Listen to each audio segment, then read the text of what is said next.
Halo, selamat pagi Glenda. Selamat pagi Sobat Meraset.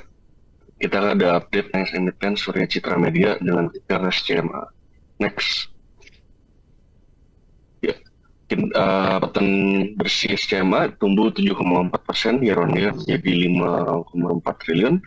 Kalau kita lihat dari segmennya, segmen TV berkontribusi sebesar 3,86 triliun. Penurunan ya sekitar 2%. Meskipun terjadi penurunannya, tetapi kalau kita ngelihat dari FTA atau VR iklan itu ada juga penurunan lebih dari sekitar 12,5%.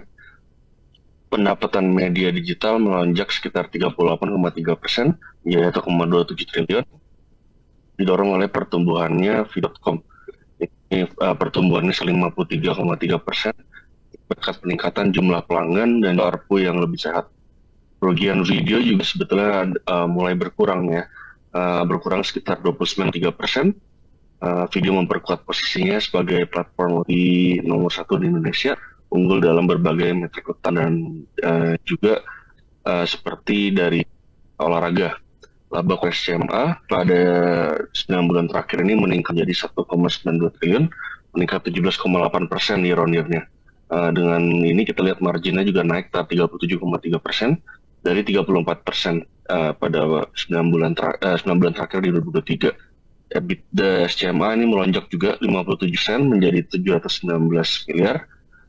EBITDA marginnya meningkat dari single digit 9,6% menjadi double digit 14,0%. Untuk penyusutan dan amortisasi tumbuh 4,1% menjadi 185,7 miliar, dorong oleh investasi infrastruktur penyiaran dan juga amortisasi set-top box pasca penggantian siaran analog nasional. Laba bersih meningkat signifikan dari 102 miliar di tahun lalu menjadi 437 miliar di 9 bulan terakhir ini. Ini peningkatan sekitar 325% secara year-on-year. Next. Ini adalah overview dari hasil SCMA di third quarter 2024 dan 2024. Sebetulnya kalau kita lihat overall kinerja SCMA cukup bagus dan tetap in line dengan proyeksi kami full year 2024. Secara seasonality, kuartal keempat akan relatif flat jika dibandingkan ke kuartal ketiga. Maka dengan itu, kita ekspektasikan jika kinerja SCMA sejalan dengan ekspektasi kita, flat growth, ini tetap akan meet target kita untuk full year 2024. Next.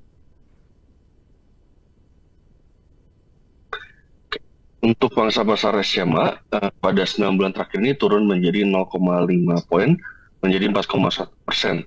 Sementara untuk IBM, ini naik sekitar 1 poin, jadi 13,6%. Ini mempertahankan posisi nomor 1 dan posisi nomor 2 di stasiun TV free to air. Untuk SCTV, mereka juga merebut kembali posisi nomor 1 pada September 2024 setelah memimpin dari Januari sampai sebelum kemarin itu diambil alih oleh IVM juga. Pada Mei dan Agustus, pasar mentari juga turun 2 poin menjadi 5,6% akibat meningkatnya persaingan di segmen film-film anak-anak dengan total pangsa pemirsa SCMA menjadi 33,3%. Ini ada penurunan 1,4 poin year on year-nya. Untuk Moji yang rebranding pada 2023 ini menyasar audiens yang lebih muda dan juga yang tertarik pada olahraga. Ini tumbuh sekitar 1 poin, 3,1%. Untuk kalau kita lihat ke prime time di SCTV tetap nomor 1 dengan pangsa pasar 17,3%, pun ada penurunan 0,4 poin year on year-nya. Berikutnya diikuti oleh IVM Indosiar di posisi nomor 2 dengan pangsa pasar 13,1%. Kalau kita lihat IVM sudah peningkatan sekitar 1,4 poin. Pasar mentari juga turun menjadi 4,5%, penurunan 0,7 poin year on year-nya. Sementara untuk dari Moji kita melihat ada meningkat menjadi 3%. Overall sebetulnya pangsa pasar dari SCMA ini masih cukup bagus. Kalau kita lihat di 10 bulan terakhir ini, SCMA ini masih menempati posisi nomor 1 atau market leader. Next. Maka dengan itu kami juga mempertahankan proyeksi berdasarkan hasil 9 bulan 2024 yang sebetulnya bisa dibilang sesuai ekspektasi kita. Itu juga akan meroll forward fase ke 2025 dan upgrade rekomendasi SCMA menjadi buy, target price yang lebih tinggi juga di 174 saham. ini mencerminkan harga PI 2025 sebesar 21,5 kali, juga setara dengan rata-rata PI 5 tahun.